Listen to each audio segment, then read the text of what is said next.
Many people ask me, how long does it take to learn a new language? And I believe the answer should be that the journey never ends.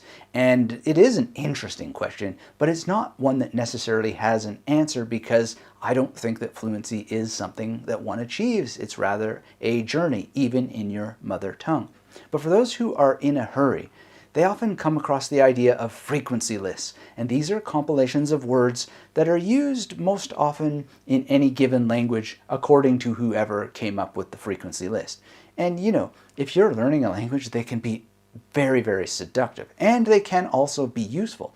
But in some cases, how useful they will be really depends on the strategy of how you're using. And they're almost always incredibly limited, because no matter who makes those lists, they do not know your context, right? And they don't know where you're going to find yourself talking about whatever it is you want to talk about. That's why I like Luca's idea of translation, and it has helped me. When you're reading news stories and translating them, it's important to focus on information that's interesting and relevant to you. So if the news story has no interest or relevance to you, what does it matter if it's filled with the words that are most frequently used?